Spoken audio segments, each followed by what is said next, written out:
Sometimes I wonder, does devolution really make sense?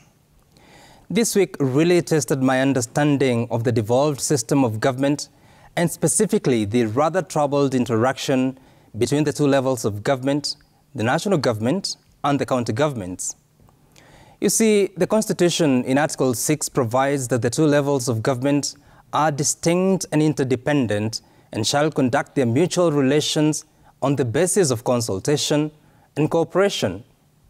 But this is easier said on paper than done in reality. The two levels this week and for some time now have bickered over the sharing of revenue, or should we say remittance of funds due to the counties.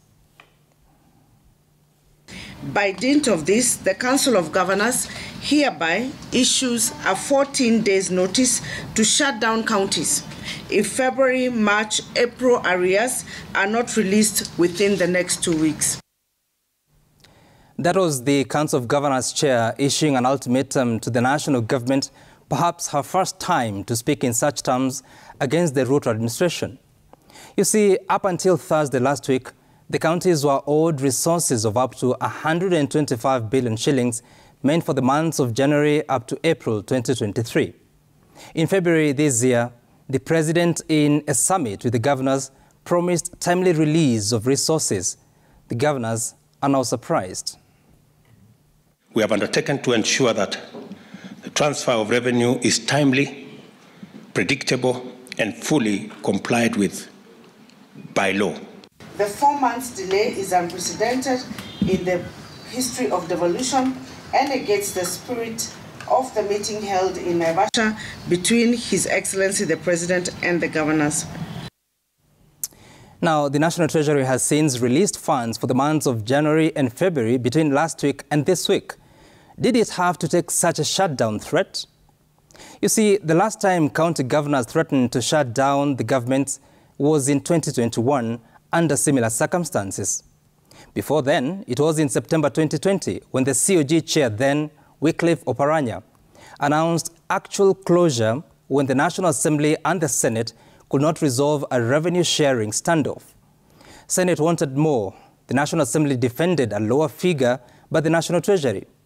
The Senate was last week faced with a similar question, and they resolved to vote with the National Assembly to limit county resources at 385 billion shillings.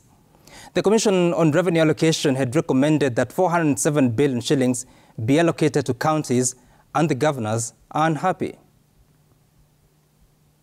We note with concern that in the history of devolution, the Senate has never voted against the spirit of devolution in as far as the increase of resources is concerned. Now, that surprised me.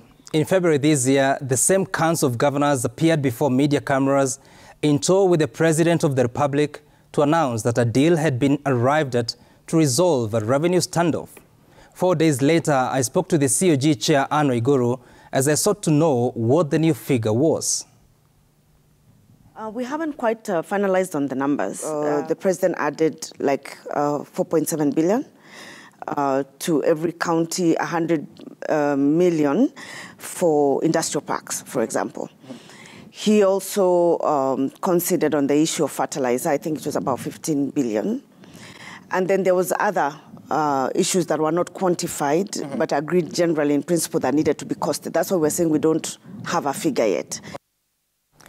And so what was the summit of February 10th about if it didn't resolve the revenue standoff?